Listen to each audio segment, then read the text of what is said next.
വചനം ആത്മമാരിയ ആത്മീയമാമുണർവാലേ ദീപ്തമാക്കണേ. വചനം മഴയായി പെയ്യും, കൃപതൻ നിറവായൊഴുകും. വിടുതൽ നൽകുന്ന വചനം, അറിവിൻ്റെ പൊരുളാകും വചനം. സൗഖ്യമാ ജീവന. ആത്മീയ ഉണർവ്. Price the Lord. ഹല്ലേലൂയ. യേശുവേ നന്ദി, പരിശുദ്ധാത്മാവേ സ്തോത്രം, പിതാവേ മഹത്വം. മിശിഹായിൽ സ്നേഹം നിറഞ്ഞ സഹോദരീ സഹോദരന്മാരെ, കർത്താവിൻ്റെ വചനം കേട്ടുകൊണ്ടിരിക്കുമ്പോൾ പ്രത്യേകം പ്രാർത്ഥിക്കാം. പരിശുദ്ധാത്മാവേ, അങ്ങ് കടന്നു വന്ന് ഒരു പ്രത്യേക അഭിഷേകം ഞങ്ങൾക്കും ഞങ്ങളുടെ കുടുംബങ്ങൾക്കും നൽകി അനുഗ്രഹിക്കണമേ. ഞങ്ങളുടെ പ്രത്യേക പ്രാർത്ഥനാ നിയോഗത്തെ പരിശുദ്ധാത്മാവിൻ്റെ മുമ്പിൽ സമർപ്പിക്കുന്നു. ഓരോ സമയവും പരിശുദ്ധാത്മാവെ ഈ ഞങ്ങളെ നയിക്കണമേ എന്ന് തീഷ്ണതയോടെ പ്രാർത്ഥിക്കാം. കർത്താവിൽ സ്നേഹം നിറഞ്ഞവരെ, പ്രഭാഷകൻ്റെ പുസ്തകം അതിൻ്റെ 28-ാം അധ്യായം 1 മുതലുള്ള തിരുവചനങ്ങൾ. പ്രതികാരം ചെയ്യുന്നവനോട് കർത്താവ് പ്രതികാരം ചെയ്യും, അവിടുന്ന് അവൻ്റെ പാപം മറക്കുകയില്ല. അയൽക്കാരൻ്റെ തിന്മകൾ ക്ഷമിച്ചാൽ നീ പ്രാർത്ഥിക്കുമ്പോൾ നിന്റെ പാപങ്ങളും ക്ഷമിക്കപ്പെടും. അയൽക്കാരനോട് പക വച്ച് പുലർത്തുന്നവന് കർത്താവിൽ നിന്ന് കരുണ പ്രതീക്ഷിക്കാമോ? തന്നെ പോലെയുള്ളവനോട് കരുണ കാണിക്കാത്തവൻ പാപമോചനത്തിന് വേണ്ടി പ്രാർത്ഥിക്കുന്നത് എങ്ങനെ? മർത്യൻ വിദ്വേഷം വച്ചുകൊണ്ടിരിക്കുന്നെങ്കിൽ അവൻ്റെ പാപങ്ങൾക്ക് ആർ പരിഹാരം ചെയ്യും? ജീവിതാന്ത്യം ഓർത്ത് ശത്രുത അവസാനിപ്പിക്കുക. കർത്താവിൻ്റെ വചനം വളരെ ആഴമേറിയ ഒരു ചിന്ത നമുക്ക് തരികയാണ്. കർത്താവിൻ്റെ വചനം പഠിപ്പിക്കുകയാണ്. കർത്താവ് പറയുന്നു, അയൽക്കാരൻ്റെ തിന്മകൾ നീ ക്ഷമിച്ചാൽ നീ പ്രാർത്ഥിക്കുമ്പോൾ നിന്റെ പാപങ്ങളും ക്ഷമിക്കപ്പെടും. 2 കാര്യം അവിടെ നടക്കും. മറ്റുള്ള ഒരു വ്യക്തികളുടെ പാപം നമ്മൾ ക്ഷമിച്ചു കഴിഞ്ഞാൽ, തിന്മകൾ നമ്മൾ ക്ഷമിച്ചാൽ നമ്മുടെ പ്രാർത്ഥനയ്ക്കൊരു ഉത്തരമുണ്ടെന്ന് കർത്താവ് പറയുന്നു. 2, അതോടുകൂടി നമ്മുടെ പാപങ്ങളും കർത്താവ് ക്ഷമിക്കുന്നു. പലപ്പോഴും പ്രിയപ്പെട്ടവരെ, പ്രാർത്ഥിച്ചിട്ട് ഉത്തരം ലഭിക്കാത്തതിൻ്റെ ഒരു പ്രധാനപ്പെട്ട തടസ്സം എന്ന് പറയുന്നത് ഏതൊക്കെയോ വ്യക്തികളെക്കുറിച്ചുള്ള വെറുപ്പ്, വിദ്വേഷം, പക, കോപം, ഇതെല്ലാം മാത്സര്യബുദ്ധി മനസ്സിൽ കിടന്ന് പുകഞ്ഞുകൊണ്ടിരിക്കുകയാണ്. ഇതിനോട് ചേർന്ന് എന്ത് പ്രാർത്ഥന നമ്മൾ ദൈവത്തിന് മുമ്പിൽ സമർപ്പിച്ചാലും അതിൽ നിന്ന് ഉത്തരം പ്രതീക്ഷിക്കേണ്ട എന്ന് തന്നെയാണ് ദൈവം പറയുന്നത്. അതുകൊണ്ട് ഈ വചനം കേട്ടുകൊണ്ടിരിക്കുമ്പോൾ ശക്തമായ ഒരു തീരുമാനമെടുക്കുവാൻ പരിശുദ്ധാത്മാവ് നിങ്ങളെ പ്രേരിപ്പിക്കുന്നു. ഏത് വ്യക്തിക്കെതിരെയാണോ എൻ്റെ മനസ്സിനുള്ളിൽ പകയുള്ളത്, വെറുപ്പുള്ളത്, ആ വ്യക്തിയോട് ക്ഷമിച്ചു വേണം ഈ വചനം കേൾക്കാൻ. ഒരുപാട് മാറ്റങ്ങൾ ദൈവം കൊണ്ടുവന്നു തരുന്നൊരു സമയമാണിത്. കർത്താവ് പറയുന്ന വചനം ഇതാണ്: നിന്റെ പാപങ്ങൾ ക്ഷമിക്കപ്പെടും. അടുത്തത്, തന്നെ പോലെയുള്ളവനോട് കരുണ കാണിക്കാത്തവൻ പാപമോചനത്തിന് വേണ്ടി പ്രാർത്ഥിക്കുന്നത് എങ്ങനെ? ഒരു വ്യക്തിയോട് ഒരുപാട് ദ്രോഹങ്ങൾ ചെയ്തു, അവൻ്റെ അതിർത്തിയുടെ കല്ല് മാന്തി, അല്ലെങ്കിൽ അവന് കിട്ടേണ്ട നല്ലൊരു ജോലി നമ്മൾ തടഞ്ഞു വെച്ചു. നമ്മൾ ജോലിക്ക് വേണ്ടി എങ്ങനെ പ്രാർത്ഥിക്കും? നമ്മളൊരാളുടെ അതിർത്തി മാന്തി അദ്ദേഹത്തിനൊരു നഷ്ടം സംഭവിച്ചു. അങ്ങനെ ഇരിക്കുന്ന ഒരു വ്യക്തി നമ്മുടെ പറമ്പിൽ, നമ്മുടെ ഭൂമിയിൽ നല്ലൊരു വിളവിന് വേണ്ടി എങ്ങനെ പ്രാർത്ഥിക്കും?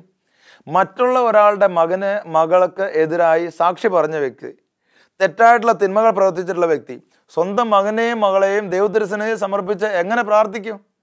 മറ്റൊരാളുടെ ഭാര്യയെ ആസക്തിയോടെ നോക്കിയ ഒരു വ്യക്തി, അവർക്ക് തിന്മ നിരൂപിച്ചിട്ടുള്ള ഒരു വ്യക്തി, അവരോട് ക്ഷമിക്കാത്ത വ്യക്തി, എന്തെങ്കിലുമൊക്കെ ഇങ്ങനെ ദ്രോഹങ്ങൾ ചെയ്തിട്ടുള്ളൊരു വ്യക്തി സ്വന്തം ഭാര്യയുടെ സൗഖ്യത്തിന് വേണ്ടി എങ്ങനെ പ്രാർത്ഥിക്കും? ഏതെങ്കിലുമൊക്കെ മാതാപിതാക്കന്മാരോട് വളരെ ക്രൂരമായി പെരുമാറി അവരോട് ക്ഷമിക്കാൻ സാധിക്കുന്നില്ല, അവർ നിങ്ങളോട് ഒരുപാട് തിന്മകൾ ചെയ്തു, വലിയൊരു കുലുമാലിൽ ഒരു ബുദ്ധിമുട്ടിൽ കടന്ന് പ്രയാസം അനുഭവിക്കുക. നിങ്ങളുടെ മക്കൾക്ക് വേണ്ടി നിങ്ങൾ എങ്ങനെ പ്രാർത്ഥിക്കും? അല്ലെങ്കിൽ നിങ്ങളുടെ മക്കൾ നിങ്ങൾക്ക് വേണ്ടി എങ്ങനെ പ്രാർത്ഥിക്കും? കർത്താവിൻ്റെ വചനം വളരെ ഗൗരവമായൊരു ചിന്തയാണ് നൽകുന്നത് പ്രിയപ്പെട്ടവരെ. അതുകൊണ്ട് കർത്താവിൻ്റെ വചനം പറയുകയാണ്, തന്നെ പോലെയുള്ളവനോട് കരുണ കാണിക്കാത്തവൻ പാപമോചനത്തിന് വേണ്ടി പ്രാർത്ഥിക്കുന്നത് എങ്ങനെ? വേറൊരാളോട് കരുണ കാണിക്കാതെ, അയാളോട് ക്ഷമിക്കാതെ നമ്മൾ പ്രാർത്ഥിക്കുന്നത് എങ്ങനെ? അവസാനം കർത്താവിൻ്റെ വചനം പറഞ്ഞു വെക്കുന്നു, ജീവിതാന്തം ഓർത്ത് ശത്രുത അവസാനിപ്പിക്കുക. പരസ്പരം സ്നേഹിക്കുക എന്നത് ഈശോ നൽകിയ ഏറ്റവും വലിയൊരു കൽപ്പനയാണല്ലോ പ്രിയപ്പെട്ടവരെ. കർത്താവ് പറഞ്ഞു, ഞാൻ നിങ്ങൾക്ക് ഒരു പുതിയ കൽപ്പന നൽകുന്നു, നിങ്ങൾ പരസ്പരം സ്നേഹിക്കുവിൻ. ഞാൻ നിങ്ങളെ സ്നേഹിച്ചതുപോലെ നിങ്ങൾ പരസ്പരം സ്നേഹിക്കുവിൻ. അപ്പോൾ ഒരു കുടുംബത്തിൽ 5 മക്കളുണ്ടെന്ന് വിചാരിക്കുക, അപ്പന് അമ്മ, മൊത്തം 7 പേര്. ഈ 7 പേരുടെ ഇടയിൽ ഏതെങ്കിലും 2 വ്യക്തികൾ പരസ്പരം സ്നേഹിക്കാതെ ഇരുന്നാൽ ആ കുടുംബത്തിൽ അനുഗ്രഹം വരുന്നതിനൊരു തടസ്സം വീണു. ഗൗരവത്തോടെ നമ്മൾ മനസ്സിലാക്കണം. ഈ 7 പേരിൽ, അല്ലെങ്കിൽ ഒരു കുടുംബത്തിൽ 10 പേരുണ്ടെന്ന് വിചാരിക്കുക, ഈ 10 പേരുടെ ഇടയിൽ ഏതെങ്കിലും 2 വ്യക്തി, മാതാവ് പിതാവ് ആയിക്കൊള്ളട്ടെ, സഹോദരൻ സഹോദരി ആയിക്കൊള്ളട്ടെ, മക്കൾ മാതാപിതാക്കന്മാർ തമ്മിലായിക്കോട്ടെ, 2 വ്യക്തികൾ പരസ്പരം ക്ഷമയില്ലാതെ വെറുപ്പ് വെച്ചുകൊണ്ടിരുന്നാൽ ആ കുടുംബത്തിൽ അനുഗ്രഹം വരാൻ അത് തന്നെ ഒരു തടസ്സമാണ്. പലപ്പോഴും ആളുകൾ വന്ന് പ്രാർത്ഥിക്കുമ്പോൾ ഞാൻ ശ്രദ്ധിച്ചിട്ടുള്ള ഒരു കാര്യം ഇതാണ് പ്രിയപ്പെട്ടവരെ, അവർ ചെയ്തിട്ടുള്ള പല കാര്യങ്ങളുമുണ്ട്, നന്മയായിട്ടുള്ള കാര്യങ്ങളുണ്ട്. ഈ നന്മയൊക്കെ ചെയ്തിട്ടും കുടുംബത്തിലൂടെ അനുഗ്രഹങ്ങൾ കടന്നു വരുന്നില്ല. അതിന് പ്രധാനപ്പെട്ട ഒരു കാരണം, ശക്തമായ പകയിൽ ജീവിക്കുന്ന ആരെങ്കിലുമൊക്കെ കുടുംബത്തിലുണ്ടാവും. ക്ഷമിക്കാൻ സാധിക്കാത്ത ആരെങ്കിലുമൊക്കെ കുടുംബത്തിലുണ്ടാവും. അത് പ്രത്യേകിച്ച് മാതാപിതാക്കന്മാർക്ക് ക്ഷമിക്കാൻ സാധിക്കുന്നില്ലെങ്കിൽ, പരസ്പരം സ്നേഹിക്കാനും ക്ഷമിക്കാനും ഒന്ന് പൊറുക്കാനും തുറന്ന് സംസാരിക്കാനും സാധിക്കുന്നില്ലെങ്കിൽ ആ മക്കളുടെ ജീവിതത്തിലുണ്ടാകുന്ന കുറവുകൾ വലിയ കുറവാണ്. അതുകൊണ്ടാണ് കർത്താവിൻ്റെ വചനം പറയുന്നത്, തന്നെ പോലെയുള്ളവനോട് കരുണ കാണിക്കാത്തവൻ പാപമോചനത്തിന് വേണ്ടി പ്രാർത്ഥിക്കുന്നത് എങ്ങനെ? അടുത്തത്, അയൽക്കാരൻ്റെ തിന്മകൾ ക്ഷമിച്ചാൽ നീ പ്രാർത്ഥിക്കുമ്പോൾ നിന്റെ പാപങ്ങൾ ക്ഷമിക്കപ്പെടും. അടുത്തത്, അയൽക്കാരനോട് പക വച്ച് പുലർത്തുന്നവന് കർത്താവിൽ നിന്ന് കരുണ പ്രതീക്ഷിക്കാമോ? കർത്താവ് പറയും, ഇതൊന്നും പ്രതീക്ഷിച്ചിട്ട് കാര്യമില്ല.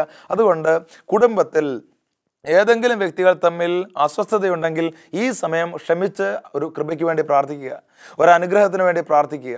ഇനി കുടുംബത്തിന് പുറത്ത് നമ്മൾ ഏതൊക്കെ വ്യക്തികളോട് വെറുപ്പ് വെച്ച് പുലർത്തുന്നോ നമ്മൾ മനസ്സിലാക്കേണ്ട ഒരു കാര്യം ഇതാണ്, കർത്താവ് ആ വ്യക്തിയിലൂടെ നിനക്ക് എന്ത് അനുഗ്രഹമാണോ തരാൻ ഉദ്ദേശിക്കുന്നത് നിനക്കത് കിട്ടില്ല. ആ വ്യക്തിക്ക് വേണ്ടി നീ പ്രാർത്ഥിച്ചാൽ ആ വ്യക്തിയിലൂടെ ദൈവം ഒരു പ്രത്യേക അനുഗ്രഹം നിനക്ക് തരും. അത് നമ്മൾ പ്രതീക്ഷിക്കുന്ന രീതിയിലായിക്കൊള്ളണമെന്ന് യാതൊരു നിർബന്ധവുമില്ല. കർത്താവ് അത്ഭുതകരമായിട്ട് ആ വ്യക്തിയിലൂടെ തന്നെ നമുക്ക് അത്ഭുതം തരും. ഇത് നമുക്ക് പ്രത്യേകമായിട്ട് നമ്മൾ മനസ്സിലാക്കുന്നത് മത്തായിയുടെ സുവിശേഷം അതിൻ്റെ 5-ാം അധ്യായത്തിൽ 23-ാം തിരുവചനം ഇത് വായിക്കുമ്പോൾ നമുക്കൊരു വലിയ ഉൾക്കാഴ്ച കർത്താവ് തരുന്നുണ്ട്. വചനം ഇങ്ങനെയാണ്, മത്തായിയുടെ സുവിശേഷം 5 അതിൻ്റെ 23 മുതലുള്ള തിരുവചനങ്ങൾ ശ്രദ്ധിച്ച് വചനം കേൾക്കുക. നീ ബലിപീഠത്തിൽ കാഴ്ചയർപ്പിക്കുമ്പോൾ, ബലിപീഠം എന്താണ്? അനുഗ്രഹം കിട്ടുന്ന സ്ഥലം. കേട്ടോ, അനുഗ്രഹം കിട്ടുന്ന സ്ഥലമാണ് ബലിപീഠം. ഇത് കർത്താവ് പറയാണ്, നീ ബലിപീഠത്തിൽ കാഴ്ചയർപ്പിക്കുമ്പോൾ നിന്റെ സഹോദരന് നിന്നോട് എന്തെങ്കിലും വിരോധമുണ്ടെന്ന് അവിടെ വെച്ച് ഓർത്തു കഴിഞ്ഞാൽ അപ്പം തിരിച്ചു പോയിക്കൊള്ളുക. എന്നിട്ട് ഓർത്താൽ കാഴ്ച വസ്തു അവിടെ ബലിപീഠത്തിന് മുൻപിൽ വെച്ചിട്ട് പോയി സഹോദരനോട് രമ്യപ്പെടുക, പിന്നെ വന്ന് കാഴ്ചയർപ്പിക്കുക. എന്താ പ്രിയപ്പെട്ടവരെ ഇതിനർത്ഥം? ഇതിനർത്ഥം ഇതാണ്, നിന്റെ സഹോദരൻ ഒരു തെറ്റ് ചെയ്തിട്ടുണ്ട്, അല്ലെങ്കിൽ നീ തെറ്റ് ചെയ്തു, നിങ്ങൾ തമ്മിലൊരു സ്പർദ്ധയുണ്ട്. അപ്പോൾ ബലിപീഠത്തിൽ വരുമ്പോൾ അനുഗ്രഹം മേടിക്കേണ്ട സ്ഥലം ബലിപീഠം അല്ലേ? അപ്പോൾ കർത്താവ് പറയുന്നു, നീ അവിടെ പോയി സഹോദരനോട് രമ്യപ്പെട്ടാൽ ആ സഹോദരനിലൂടെ കിട്ടേണ്ട കൃപ ഈ ബലിപീഠത്തിൽ നിന്ന് നിനക്ക് കിട്ടും. അതാണ് നമ്മൾ മനസ്സിലാക്കേണ്ട കാര്യം. എന്നാൽ സഹോദരനോട് സഹോദരിയോട് രമ്യപ്പെടാതെ മനസ്സിൽ വെറുപ്പ് വെച്ച് പുലർത്തി, അല്ലെങ്കിൽ നമ്മൾ എന്തെങ്കിലും തിന്മ ചെയ്തു, ഇങ്ങനെ വന്ന് ബലി അർപ്പിക്കുമ്പോൾ കർത്താവ് പറയാ, നീ അർപ്പിക്കുന്ന ബലിവസ്തു അവിടെ തന്നെ ഇരിക്കും, അതിനൊരു മാറ്റവും സംഭവിക്കുകയില്ല. ഇവിടെ അപ്പം ഇതാ ഈശോയുടെ ശരീരമായി മാറുന്നു, ഇതാ വീഞ്ഞ് ഈശോയുടെ തിരുരക്തമായി മാറുന്നു, ഇതാ ഈശോയുടെ തിരുശരീരവും തിരുരക്തവും ഉയർത്തി വൈദികനെ ഉയർത്തി പ്രാർത്ഥിക്കുമ്പോൾ നീ സമർപ്പിച്ച കാഴ്ച വസ്തു ബലിപീഠത്തിൻ്റെ താഴെ ഇരിക്കും. നീ സമർപ്പിക്കുന്ന കാഴ്ച ദൈവം സ്വീകരിക്കുകയില്ല. അതുകൊണ്ടാണ് കർത്താവ് പറഞ്ഞത്, യെശയ്യാ പ്രവചനം അതിൻ്റെ 1-ാമത്തെ അധ്യായത്തിൽ തന്നെ നമ്മൾ കാണുന്നു, ഒരു വലിയൊരു ജനം ക്യൂ നിൽക്കുകയാണ് കാഴ്ച സമർപ്പിക്കാൻ വേണ്ടിയിട്ട്. കുറേ സാധനങ്ങളോട് ഇങ്ങനെ വന്നിരിക്കുകയാണ്. കർത്താവിൻ്റെ പ്രവാചകനെ വിട്ട് കർത്താവ് പറഞ്ഞതെന്താണെന്നറിയാവോ? നിങ്ങളുടെ കാഴ്ച വസ്തു എനിക്ക് നിന്ദ്യമാണ്. കർത്താവ് പറയാം, നിങ്ങളുടെ വസ്ത്രമല്ല കീറേണ്ടത്, ഹൃദയമാണ് കീറേണ്ടത്. ഈ കാഴ്ച വസ്തു എനിക്ക് നിന്ദ്യമാണ് എന്ന് പറഞ്ഞാൽ ഇതിൽ കർത്താവ് തൊടില്ല, ഇതിൽ കർത്താവ് ഒരു അനുഗ്രഹവും തരില്ല. അതുകൊണ്ട് പ്രിയപ്പെട്ട സഹോദര സഹോദരി, ജീവിതത്തിൽ ചില കാര്യങ്ങൾ നമ്മൾ തടസ്സം കൊണ്ട് വെക്കുകയാണ്. ജീവിതത്തിൽ ഒരു ജോലി കിട്ടുന്നില്ല, തുടർച്ചയായിട്ട് അന്വേഷിച്ചിട്ടും കിട്ടുന്നില്ല, നമ്മൾ എവിടെയോ ഒരു തടസ്സം കൊണ്ട് വെച്ചിട്ടുണ്ട്. അല്ലെങ്കിൽ കുറേ വിവാഹാലോചനകൾ ഒന്നിനു പുറകെ ഒന്നായിട്ട് മുടങ്ങിക്കൊണ്ടിരിക്കുക. നമ്മൾ ദൈവത്തെ പഴിച്ചത് കൊണ്ടോ വരുന്ന ആളുകളെ പഴിച്ചത് കൊണ്ടോ കാര്യമില്ല, എവിടെയോ ഒരു തടസ്സം നമ്മൾ കൊണ്ട് വെച്ചിട്ടുണ്ട്. അല്ലെങ്കിൽ മക്കൾക്ക് ഒരു ഉന്നതി കിട്ടുന്നില്ല, ഒരു നന്മ കൈവരുന്നില്ല, എത്ര ഉപദേശിച്ചിട്ടും കേൾക്കുന്നില്ല, എവിടെയോ ഒരു തടസ്സം നമ്മൾ കൊണ്ടുവച്ചിട്ടുണ്ട്. നമ്മൾ ക്ലിയർ ആയാൽ പ്രിയപ്പെട്ടവരെ, ദൈവം വഴി ബാക്കിയെല്ലാം ക്ലിയർ ആയിക്കോളും. ഹല്ലേലൂയ. യേശുവേ നന്ദി, യേശുവേ സ്തുതി, യേശുവേ സ്തോത്രം, യേശുവേ ആരാധന, യേശുവേ മഹത്വം. ദൈവത്തെ സ്തുതിച്ച് ആരാധിക്കട്ടെ. ഈ സമയം പരിശുദ്ധാത്മാവിൻ്റെ അഭിഷേകം ഇപ്പോൾ നിങ്ങൾക്ക് കിട്ടട്ടെ. പിതാവിൻ്റെ സ്നേഹം നിങ്ങളിൽ നിറയട്ടെ. ശക്തമായ തീരുമാനങ്ങൾ എടുക്കേണ്ട ഒരു സമയം. കർത്താവിൻ്റെ വചനം വീണ്ടും ശ്രദ്ധിച്ച് കേൾക്കുക. നീ ബലിപീഠത്തിൽ കാഴ്ച അർപ്പിക്കുമ്പോൾ നിന്റെ സഹോദരന് നിന്നോട് എന്തെങ്കിലും വിരോധം ഉണ്ടെങ്കിൽ, അതാണ് ആ പോയിന്റ്. എന്തെങ്കിലും ഒരു നിസ്സാര കാര്യം മതി, ആ ഒരു കാര്യത്തിൽ അനുഗ്രഹം തടയപ്പെടുകയാണ്. എന്താണ് നമ്മളെല്ലാ കാര്യങ്ങളും ചെയ്തു കൂട്ടി? അതുകൊണ്ടല്ല പ്രിയപ്പെട്ടവർ നമ്മുടെ ജീവിതം ധന്യമാകുന്നത്. ഇന്നത്തെ കാലഘട്ടത്തിൽ ഒരുപാട് ആളുകൾ തെറ്റിദ്ധരിച്ച് വെച്ചിരിക്കുന്ന ഒരു മണ്ടത്തരമുണ്ട്. അതിങ്ങനെയാണ്: വിശുദ്ധ ബലിക്ക് ഒരു 100 രൂപ കൊണ്ടുപോയി കൊടുത്തു കഴിഞ്ഞാൽ പിന്നെ പേരെഴുതി വെച്ച് അന്നത്തെ 22-ാം തീയതി അല്ലെങ്കിൽ 28-ാം തീയതി വിശുദ്ധ കുർബാനയ്ക്ക് നമ്മുടെ പേരും എഴുതി വെച്ചു, ഇതാണ് നിയോഗാർത്ഥം. ഇതെങ്ങനെ അങ്ങോട്ട് എഴുതി വെച്ച് കഴിഞ്ഞാൽ ആ ബലി അങ്ങോട്ട് സ്വീകരിച്ചു എന്നാണ്. 100 രൂപ കൊടുത്ത് പേരെഴുതിച്ചാൽ വിശുദ്ധ കുർബാന മുകളിലിരുന്ന് ദൈവം സ്വീകരിക്കുമെന്ന് നിങ്ങൾ വിചാരിക്കരുത്. അത് മണ്ടത്തരമാണ്. 100 രൂപ കൊടുത്ത് പേരെഴുതി വെച്ച് അന്നത്തെ ദിവസം വിശുദ്ധ കുർബാന ചൊല്ലുമ്പോഴും കർത്താവ് ചോദിക്കുന്ന കാര്യം എന്താണെന്നറിയാവോ? നിന്റെ സഹോദരന് നിന്റെ സഹോദരിക്ക് എന്തെങ്കിലും, അവിടെയാണ് ചോദ്യം, എന്തെങ്കിലും വെറുപ്പുണ്ടെങ്കിൽ അതൊന്ന് അതൊന്ന് ക്ലിയർ ചെയ്യേ. കാരണം ഈ അനുഗ്രഹം നീ സ്വീകരിക്കുന്നത് അത് ക്ലിയർ ചെയ്യുമ്പോഴാണ്. ഹല്ലേലൂയ. യേശുവേ നന്ദി, യേശുവേ സ്തോത്രം, ഈശോയെ മഹത്വം, ഈശോയെ ആരാധന. ഹല്ലേലൂയ. പ്രിയപ്പെട്ടവരെ, ഒരുപാട് ആളുകൾക്ക് ക്ഷമിക്കാൻ സാധിക്കാത്ത സാഹചര്യങ്ങളുണ്ട്. അതൊരു സത്യമാണ്, വലിയൊരു യാഥാർത്ഥ്യമാണ്. ക്ഷമിക്കുക എന്ന് പറയുമ്പോൾ വളരെ എളുപ്പം, പക്ഷേ ഏറ്റവും ബുദ്ധിമുട്ടേറിയ കാര്യം ക്ഷമിക്കുക എന്നുള്ളതാണ്. ജീവിതത്തിൽ ഒരുപാട് സ്നേഹിച്ച ജീവിത പങ്കാളി 5-8 കൊല്ലം ഒരുമിച്ച് സ്നേഹിച്ചു, 2-3 മക്കളായി, വളരെ നന്നായിട്ട് കുടുംബം പോകുന്നു. ഒരു സുപ്രഭാതത്തിൽ അറിയുന്നു ജീവിത പങ്കാളിയുടെ ഓഫീസിൽ അല്ലെ ജീവിത പങ്കാളിയുടെ പ്രവർത്തന രംഗങ്ങളിൽ അല്ലെ സ്കൂളിൽ എവിടെയെങ്കിലും ആയിക്കൊള്ളട്ടെ വേറൊരു ബന്ധം. ഇത്രയും കാലം സ്നേഹിച്ചത് മുഴുവൻ വെറുതെ ആയല്ലോ ദൈവമേ. ഈ മനുഷ്യനെയാണല്ലോ ദൈവമേ ഞാൻ എല്ലാ ദിവസവും രാവിലെ 4 മണിക്ക് എഴുന്നേറ്റ് ഭക്ഷണം ഉണ്ടാക്കി കൊടുത്ത് ഓഫീസിലോട്ട് പറഞ്ഞു വിട്ടത്. ഈ മനുഷ്യന് വേണ്ടിയാണല്ലോ ദൈവമേ വൈകുന്നേരം ഞാൻ മുട്ടിന്മേൽ നിന്ന് പ്രാർത്ഥിച്ചത്. ഇങ്ങനെ ചങ്ക് പൊട്ടിക്കറിയുന്ന ഒരുപാട് ആളുകളുണ്ട്. ഇത് ക്ഷമിക്കാൻ അത്ര എളുപ്പമുള്ള കാര്യമല്ല പ്രിയപ്പെട്ടവർ. ചില യാഥാർത്ഥ്യങ്ങൾ ക്ഷമിക്കാൻ വളരെ ബുദ്ധിമുട്ട്. അല്ലെങ്കിൽ 15 വയസ്സ് 18 വയസ്സ് വരെ മക്കളെയൊക്കെ വളർത്തി വലുതാക്കി ഒരു ദിവസം സുപ്രഭാതത്തിൽ നമ്മുടെ കൺമുമ്പിൽ കൂടെ മക്കളങ്ങോട്ട് ഇറങ്ങിപ്പോവാണ്. കണ്ണി കണ്ട ആളുകളുടെ പുറകെ, അന്യജാതിക്കാരൻ്റെ പുറകെ ആയിരിക്കാം, അല്ലെ ലഹരിക്ക് അടിമപ്പെട്ട വ്യക്തികളുടെ, ഈ ഒന്നും പറഞ്ഞിട്ട് മനസ്സിലാകുന്നില്ല.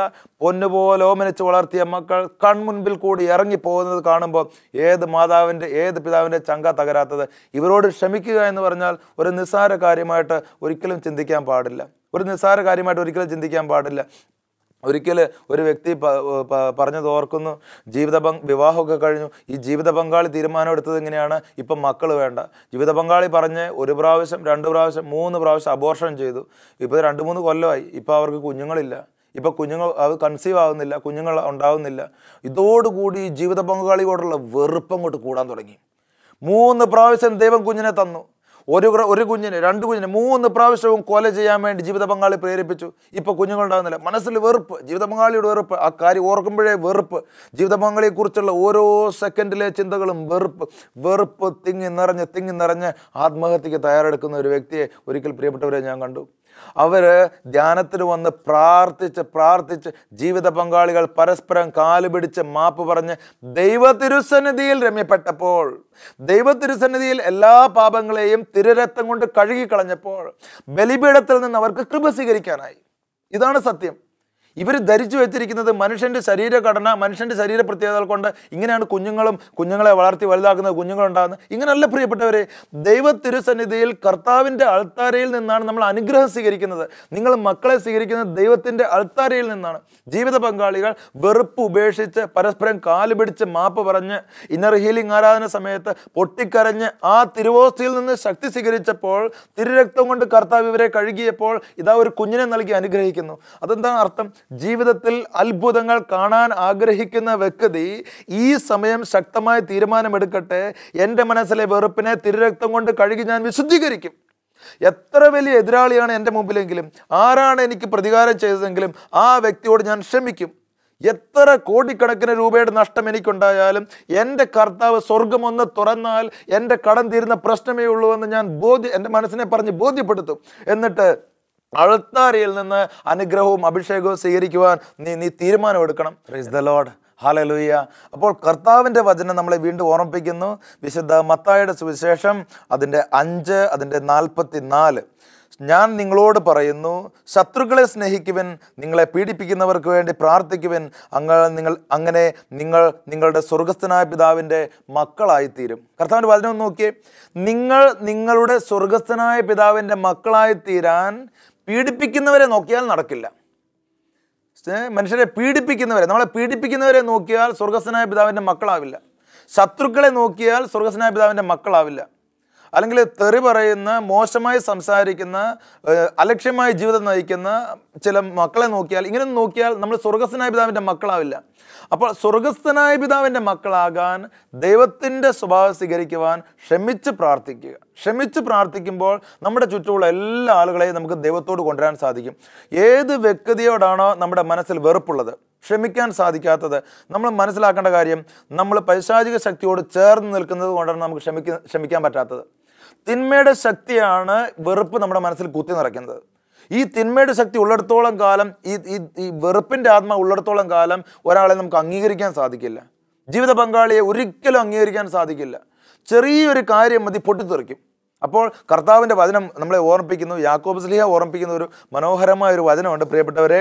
അതിങ്ങനെയാണ്, യാക്കോബ് അതിൻ്റെ 4-ാം അധ്യായം അതിൻ്റെ 8-ാം തിരുവചനം. കർത്താവിൻ്റെ വചനം പറയുന്നു, ദൈവത്തോട് ചേർന്ന് നിൽക്കുവിൻ, അവിടുന്ന് നിങ്ങളോടും ചേർന്ന് നിൽക്കും. ഇതാണ് ജീവിതത്തിൽ ഏറ്റവും വലിയൊരു അർത്ഥമുള്ള വചനം. ശത്രുക്കളോട് ചേർന്ന് നിൽക്കാതെ, അല്ലെങ്കിൽ അവരോട് എതിർപ്പ് കാണിച്ച് എങ്ങനെ അവരെ കീഴ്പ്പെടുത്തണം, ഇങ്ങനെ അവരുടെ ആ ആശയങ്ങളോട് ചേർന്ന് നിൽക്കാതെ ദൈവത്തോട് ചേർന്ന് നിൽക്കുവിൻ, അവിടെ നിങ്ങളോടും ചേർന്ന് നിൽക്കും. ദൈവത്തിൻ്റെ മക്കളായി തീരും. വലിയൊരു അഭിഷേകവും വലിയൊരു കൃപയും തരുവാൻ ദൈവം ആഗ്രഹിക്കുന്നു. കുടുംബത്തിൽ ഏതെങ്കിലും വ്യക്തികൾ പരസ്പരം മല്ലടിച്ച് അസൂയയിൽ അല്ലെ അഹങ്കാരത്തിൽ അങ്ങനെ ഒരിക്കലും ക്ഷമിക്കില്ലെന്നൊക്കെ തീരുമാനം എടുത്ത് വെക്കുന്നുണ്ടെങ്കിൽ ഏറ്റവും എളിമയോടെ കർത്താവിനോട് ചേർന്ന് നിൽക്കുക. ഇന്നത്തെ വിശുദ്ധ കുർബാനയിൽ പ്രത്യേകം സമർപ്പിച്ച് പ്രാർത്ഥിക്കുക. അല്ലെങ്കിൽ നാളെ എല്ലാവരും ഒരുമിച്ച് വന്നൊരു വിശുദ്ധ കുർബാനയിൽ പോവുക. കുടുംബ പ്രാർത്ഥനയിൽ നിന്ന് അകന്നു നിൽക്കുന്ന മക്കളുണ്ടെങ്കിൽ, ഏതെങ്കിലും ഒരു അസ്വസ്ഥത മൂലം അകന്നു നിൽക്കുന്നുണ്ടെങ്കിൽ തീരുമാനം എടുക്കുക. ഇന്ന് കുടുംബത്തിൽ കുടുംബ പ്രാർത്ഥനയിൽ കുടുംബത്തോട് ചേർന്ന് ഞാൻ പ്രാർത്ഥിക്കും. എൻ്റെ ജീവിതത്തിലെ പ്രധാനപ്പെട്ട കാര്യം കർത്താവിൻ്റെ ബലിപീഠത്തിൽ നിന്ന്, കർത്താവിൻ്റെ അൾത്താരയിൽ നിന്ന് അനുഗ്രഹം സ്വീകരിക്കുക എന്നുള്ളതാണ്. നമ്മൾ ഏത് വ്യക്തിയോട് ക്ഷമിക്കാൻ തീരുമാനം എടുക്കുക. കുടുംബത്തിൽ ചില ദുശീലങ്ങൾക്ക് അടിമപ്പെട്ട വ്യക്തികൾ, മദ്യപാനം ആയിക്കൊള്ളട്ടെ, സിഗരറ്റ് വലി ആയിക്കൊള്ളട്ടെ, ഓരോരുത്തർക്കും ഓരോ തരത്തിലുള്ള ദുശീലങ്ങൾ പിശാച് കൊണ്ട് കൊടുക്കുന്നത്. അപ്പോൾ ഇതിനടിമപ്പെട്ട വ്യക്തികളോട് ഒരിക്കലും അഡ്ജസ്റ്റ് ചെയ്യാൻ പറ്റില്ല, ഒരിക്കലും ക്ഷമിക്കാൻ പറ്റില്ല എന്ന് കരുതുന്നുണ്ടെങ്കിൽ എന്ത് ചെയ്യണം? ഇന്ന് ആ വ്യക്തിക്ക് വേണ്ടി പ്രത്യേകം സമർപ്പിച്ച് പ്രാർത്ഥിക്കുക. ആ വ്യക്തിയെ എങ്ങനെയെങ്കിലും ഒരു വാക്ക് അല്ലെങ്കിൽ 2 വാക്കുകൾ ആ വ്യക്തിയോട് സംസാരിക്കാൻ പരിശ്രമിക്കുക. പരിശുദ്ധ അമ്മയുടെ മാധ്യസ്ഥം തേടി പ്രാർത്ഥിക്കുക. ജപമാല ചൊല്ലി പ്രാർത്ഥിക്കുക. വലിയ അഭിഷേകവും വലിയ കൃപയും നിങ്ങളിലേക്ക് ഒഴുകിയെത്തും. പ്രിയപ്പെട്ടവരെ, കർത്താവിൻ്റെ വചനം നമ്മളെ ഓർമ്മപ്പെടുത്തുന്ന ഒരു വ്യക്തിയുണ്ട് പഴയ നിയമത്തിൽ. ആ വ്യക്തി നമ്മളെല്ലാവരും പരിചയമുള്ളതാണ്, പഴയ നിയമത്തിലെ ജോസഫ്. ഈ ജോസഫിനെ നമ്മൾ വെറുതെ ഒന്ന് ധ്യാനിക്കുക. സ്വന്തം സഹോദരങ്ങൾ ഈ മനുഷ്യനെ കിണറ്റിൽ തള്ളിയിട്ടു. ഈ മനുഷ്യനെ കിണറ്റിൽ തള്ളിയിട്ടിട്ട് കൊല്ലാൻ ശ്രമിച്ചപ്പോൾ ദൈവമാണ് ഈ മനുഷ്യനെ ഒരു പ്രത്യേക ജീവൻ നൽകി ഒരു ഇടപെടൽ നടത്തി തിരിച്ചു കൊണ്ടുവരുന്നത്. അപ്പോൾ ചിന്തിക്കേണ്ട പ്രധാനപ്പെട്ട കാര്യം, ശത്രുവിനല്ല ദൈവത്തിനാണ് നിന്റെ ജീവൻ്റെ മേൽ അധികാരമുള്ളത്. മനസ്സിലാക്കേണ്ട കാര്യമാണ് പ്രിയപ്പെട്ടവരെ. നമ്മൾ ഇങ്ങനെ പറയും, അദ്ദേഹം എന്നോട് ഇങ്ങനെ ചെയ്തു, എനിക്കിനെ ക്ഷമിക്കാൻ പറ്റില്ല.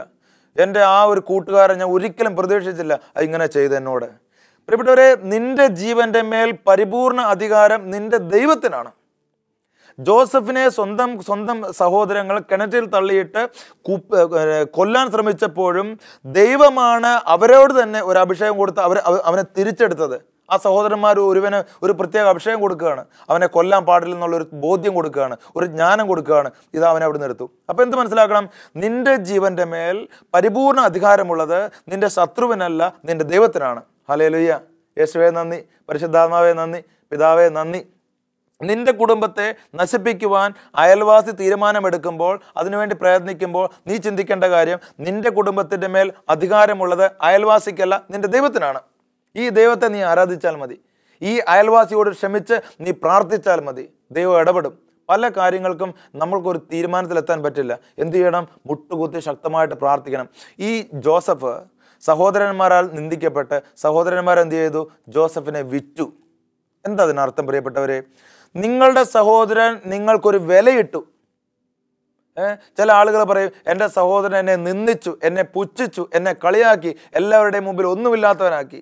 അല്ലെങ്കിൽ പറയാം ഭാര്യ പറയാണ് ഭർത്താവിൻ്റെ മുമ്പിൽ എനിക്കിന്ന് ഒരു വിലയുമില്ല, ഞാൻ ഇന്ന് ഒന്നുമില്ലാത്തവളായി. പ്രിയപ്പെട്ടവരെ, നിങ്ങൾക്ക് വിലയിട്ട നിങ്ങളുടെ സഹോദരനുണ്ടല്ലോ, നിങ്ങൾക്ക് വിലയിട്ട നിങ്ങളുടെ ജീവിത പങ്കാളി ഉണ്ടല്ലോ, നിങ്ങൾക്ക് വിലയിട്ട ആരുമായിക്കൊള്ളട്ടെ, പ്രിയപ്പെട്ടവരെ, അതിന് മുകളിൽ ദൈവത്തിനൊരു പദ്ധതിയുണ്ട്.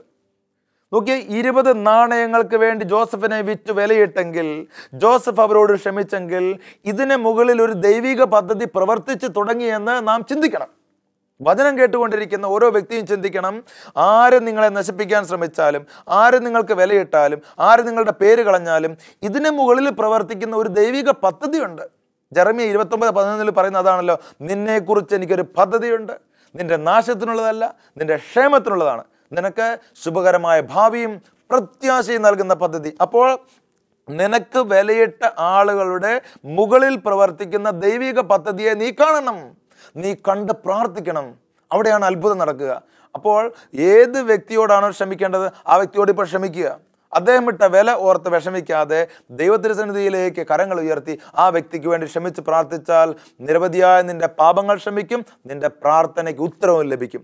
പിന്നീട് നമ്മൾ കാണുന്നു, ഈ ജോസഫ് മുന്നോട്ട് പോകുന്നല്ലോ. ഈ ജോസഫ് മുന്നോട്ട് പോകുമ്പോൾ പൊത്തിഫറിൻ്റെ വീട്ടിൽ ചെന്ന് പെടുകയാണ്. പൊത്തിഫറിൻ്റെ ഭാര്യ ഇദ്ദേഹത്തെ തിന്മ ചെയ്യാൻ പ്രേരിപ്പിച്ചപ്പോൾ വിശുദ്ധനായ ഈ മനുഷ്യൻ പറഞ്ഞു, ഞാൻ തിന്മ ചെയ്യില്ല. ഈ മനുഷ്യൻ അവിടെ നിന്ന് ഇറങ്ങി ഓടുക. പ്രിയപ്പെട്ടവരെ, നമ്മൾ മനസ്സിലാക്കുക, ഈ വ്യക്തിക്ക് അത്രയും കാലം ഉണ്ടായിരുന്ന ഒരു ഗിഫ്റ്റ് എന്താണെന്നറിയാവോ? വിഷൻ, ഈ ദർശനങ്ങൾ കാണുന്ന ഒരു ഇതായിരുന്നു അദ്ദേഹത്തിനുണ്ടായിരുന്നത്. ഈ ദർശനങ്ങൾ വിവരിക്കാൻ ഇദ്ദേഹത്തിന് അറിയില്ലായിരുന്നു. എന്നാൽ നമ്മൾ കാണുന്നുണ്ട്, ഈ ജോസഫ് ബാക്കിയുള്ള സഹോദരങ്ങളോടൊക്കെ ഒരു ദർശനത്തെക്കുറിച്ച് പറയുന്നുണ്ട്. ഇവന് ദർശനത്തിൻ്റെ ഒരു ഗിഫ്റ്റ് ഉണ്ട് ഇവന്, പക്ഷേ ഇത് ഇൻ്റർപ്രറ്റ് ചെയ്യാൻ ഇവന് അറിയത്തില്ല. പക്ഷേ പൊത്തിഫറിൻ്റെ ഭവനത്തിൽ വെച്ച് വിശുദ്ധനായ ഈ വ്യക്തി അവരോട് ഇവന് ക്ഷമിക്കാൻ അറിയുള്ളൂ ഈ ജോസഫിന്. അങ്ങനെ പ്രാർത്ഥിച്ചു കഴിഞ്ഞപ്പോൾ ഒരു അഭിഷേകം ഇദ്ദേഹത്തിന് കിട്ടി. എന്താണെന്നറിയാവോ? ദർശനം മാത്രമല്ല, ദർശനങ്ങൾ ഇൻ്റർപ്രറ്റ് ചെയ്യാനുള്ള പരിശുദ്ധാത്മാവിൻ്റെ ഒരു പ്രത്യേക വരവ് ഇദ്ദേഹത്തിന് കിട്ടി. ദൈവം ഫറവോ എന്നറിയപ്പെടുന്ന ആ രാജാവിനെ മുൻകൂട്ടി കണ്ടുകൊണ്ട് കൃത്യം ആവശ്യമുള്ള ഒരു ഗിഫ്റ്റ് കൊടുത്തു. പ്രിയപ്പെട്ട സഹോദര സഹോദരി, ഓർത്തോ, ഏത് വ്യക്തിയോട് നമ്മൾ ക്ഷമിച്ച് പ്രാർത്ഥിച്ചോ, നിനക്ക് തൊട്ടടുത്ത ദിവസങ്ങളിൽ ആവശ്യമുള്ള വരദാനങ്ങൾ ദൈവം നിനക്ക് നൽകും. ഏതെങ്കിലും ഒരു വ്യക്തിയോട് ഇന്ന് നീ ക്ഷമിച്ച് പ്രാർത്ഥിച്ചാൽ അടുത്ത ആഴ്ച നീ ചെന്നെത്തുന്ന സ്ഥലത്ത് നിനക്ക് വേണ്ട അനുഗ്രഹം ഇന്ന് നിന്റെ ജീവിതത്തിൽ ദൈവം കുത്തി നിറയ്ക്കും. അത് നമ്മൾ അവിടെ ചെന്ന് പെടുമ്പോഴേ നമുക്ക് മനസ്സിലാവുകയുള്ളൂ. അത്രയും കാലം ഇല്ലാതിരുന്ന ഒരു പ്രത്യേക ഗിഫ്റ്റ്, പരിശുദ്ധാത്മ അഭിഷേകം, ഇത് സ്വപ്നങ്ങൾ വ്യാഖ്യാനിക്കാനുള്ള വരം ഇതാ ജോസഫിന് കിട്ടി. ദൈവം ഇതാ ജോസഫിനെ ഫറവോയുടെ മുമ്പിൽ എത്തിച്ചു. ദൈവമാണ് പ്രിയപ്പെട്ടവരെ നിങ്ങൾ ഓരോ സ്ഥലത്തും എത്തിക്കുന്നത്. നോക്കിയേ, വാസ്തവത്തിൽ ജോസഫിൻ്റെ വഴി തടഞ്ഞ എത്ര ആളുകളാണ് നിങ്ങൾ അറിഞ്ഞു നോക്കിയേ. എത്ര ആളുകൾ ജോസഫിൻ്റെ വഴി തടഞ്ഞു? 1, സ്വന്തം സഹോദരങ്ങൾ. 2, അങ്ങോട്ടുള്ള വ്യാപാരികൾ. അവന് അവിടെ കൊണ്ട് വിൽക്കുക, അതാണ് അവൻ്റെ അത്രേ ഉള്ളൂ, അവരെ വിറ്റു. 3, പൊത്തിഫറിൻ്റെ ഭാര്യ ജോസഫിൻ്റെ വഴി തടഞ്ഞു. എല്ലാവരും, വരുന്ന ആളുകളെല്ലാം വഴി തടയാണ് ജോസഫിൻ്റെ. പക്ഷേ ക്ഷമിക്കുന്ന വ്യക്തിയുടെ വഴി തടയാൻ ആർക്കും സാധിക്കുകയില്ല. പറയാം ഹല്ലേലൂയ. യേശുവേ നന്ദി, പരിശുദ്ധാത്മാവേ നന്ദി, പിതാവേ സ്തോത്രം, യേശുവേ മഹത്വം, കർത്താവേ കൃപ തോന്നി. ഇപ്പോൾ ഞങ്ങളെല്ലാവരും അനുഗ്രഹിക്കണമേ, ക്ഷമിക്കുവാനുള്ള ശക്തി തരണമേ. എല്ലാവരും തീക്ഷ്ണതയോടെ പ്രാർത്ഥിക്കട്ടെ. ക്ഷമിക്കുന്ന വ്യക്തിയുടെ വഴി തടയാൻ ആർക്കും സാധിക്കുകയില്ല. ആ വ്യക്തിയെ ഫറവോയുടെ മുമ്പിലെത്തിക്കണമെന്നുള്ളത് ദൈവത്തിൻ്റെ പദ്ധതിയായിരുന്നു. വലിയ ഒരു അഭിഷേകത്തിൻ്റെ ഒരു വചനം നമ്മൾ കാണുന്നത് ബുക്ക് ഓഫ് ജനസിസ്, ഉൽപ്പത്തി പുസ്തകം അതിൻ്റെ 50-ാം അധ്യായം. ഉൽപ്പത്തി പുസ്തകം അതിൻ്റെ 50-ാം അധ്യായത്തിൽ നമ്മൾ അത്ഭുതകരമായിട്ടൊരു വചനം കാണുന്നുണ്ട്. 50-ാം അധ്യായം അതിൻ്റെ 20-ാം തിരുവചനം. ഈ ജോസഫിൻ്റെ മുമ്പിലേക്ക് ഈ സഹോദരങ്ങളെല്ലാം തിരിച്ചെത്തി കഴിഞ്ഞപ്പോൾ ജോസഫ് പറഞ്ഞു, നിങ്ങൾ പേടിക്കേണ്ട, ഞാൻ ദൈവത്തിൻ്റെ സ്ഥാനത്താണോ? നിങ്ങൾ എനിക്ക് തിന്മ ചെയ്തു, പക്ഷെ ദൈവം അത് നന്മയാക്കി മാറ്റി. പ്രിയപ്പെട്ടവരെ, ദൈവം കൂടെയുണ്ട് എന്നുള്ള ഒറ്റ ബോധ്യത്തിൽ മറ്റുള്ളവരോട് ക്ഷമിച്ച ജോസഫ് പറയുകയാണ്, നിങ്ങൾ ചെയ്തു, ഞാനത് കാര്യമാക്കിയില്ല. ദൈവം ചെയ്തു, ഞാനത് കാര്യമാക്കി. ദൈവം അനുഗ്രഹം ചെയ്തു, അതാണ് ഞാൻ കാര്യമാക്കിയത്. നിങ്ങൾ ചെയ്ത തിന്മയല്ല, എൻ്റെ ദൈവം എനിക്ക് ചൊരിഞ്ഞ അനുഗ്രഹം, അതാണ് ഞാൻ കാര്യമാക്കിയത്. നമ്മൾ ചെയ്യുന്ന മണ്ടത്തരം, മറ്റുള്ളവർ ചെയ്യുന്ന കാര്യത്തെ നമ്മൾ കാര്യമായിട്ടെടുക്കും. ദൈവം ചെയ്യുന്ന അനുഗ്രഹത്തെ നമ്മൾ കാര്യമായിട്ടെടുക്കില്ല. ഈ ദിവസം തീരുമാനമെടുക്കാൻ സാധിക്കട്ടെ. എല്ലാവരോടും ക്ഷമിക്കുവാനും ദൈവം നൽകുന്ന ആ ഒരു അനുഗ്രഹം സ്വീകരിക്കുവാനും ഒരു കൃപ, ഒരു വലിയൊരു അഭിഷേകത്തിലേക്ക് ദൈവം നമ്മളെ ഈ ദിവസം ക്ഷണിക്കുകയാണ്. പ്രിയപ്പെട്ടവരെ, ക്ഷമ എന്ന് പറയുന്നത് നമ്മുടെ വിശ്വാസം പ്രകടിപ്പിക്കാനുള്ള ഏറ്റവും വലിയ അവസരമാണ്. വിശ്വാസം പ്രകടിപ്പിക്കാനുള്ള ഏറ്റവും ഏറ്റവും വലിയ അനുഗ്രഹമാണ്, ഈ ഭൂമിയിലെ ഏറ്റവും വലിയ അവസരമാണ് ക്ഷമ എന്ന് പറയുന്നത്. മറ്റുള്ളവരോട് ക്ഷമിച്ചാൽ അതെൻ്റെ വിശ്വാസത്തിൻ്റെ ഏറ്റവും വലിയൊരു പ്രകടനമാണ്. എൻ്റെ ദൈവത്തിൽ ഞാൻ വിശ്വസിക്കുന്നു എന്നുള്ള ഏറ്റവും വലിയൊരു പ്രകടനമാണ് ഞാൻ ക്ഷമിക്കുന്നത്. തീരുമാനമെടുക്കാം, ശക്തമായിട്ട് തീരുമാനമെടുക്കാം. നമുക്ക് ക്ഷമിക്കാം. നമ്മൾ ക്ഷമിക്കുമ്പോൾ നമ്മുടെ തടഞ്ഞ വഴികളെല്ലാം ദൈവം തുറക്കും. നമ്മൾ ക്ഷമിക്കുമ്പോൾ നമ്മൾ എത്തപ്പെടേണ്ട സ്ഥലത്തേക്ക് വേണ്ട ആ നേരത്തെ മുൻകൂട്ടിയുള്ള അഭിഷേകം നമുക്ക് ദൈവം തരും. നമ്മൾ ക്ഷമിച്ചാൽ നമ്മുടെ പാപങ്ങൾ ക്ഷമിക്കപ്പെടും, ഒപ്പം നമുക്കൊരു ഉത്തരവും കിട്ടും. ദൈവപൈതലിൻ്റെ സ്വഭാവം ക്ഷമിക്കുന്ന സ്വഭാവം. ഇപ്പോൾ വചനം കേട്ടുകൊണ്ടിരിക്കുന്ന എല്ലാ മക്കളെയും ക്ഷമിക്കുവാനും ഒരുമിച്ച് ജീവിക്കുവാനും സന്തോഷിക്കുവാനും ബന്ധങ്ങൾ നിലനിർത്തുവാനും ഒരഭിഷേകത്തിലേക്ക് പരിശുദ്ധാത്മാവായ ദൈവം നയിക്കട്ടെ എന്ന് പ്രത്യേകം പ്രാർത്ഥിക്കുന്നു. ദൈവം നിങ്ങളെല്ലാവരെയും സമൃദ്ധമായി അനുഗ്രഹിക്കട്ടെ, ഇപ്പോഴും എപ്പോഴും എന്നേക്കും. ആമേൻ.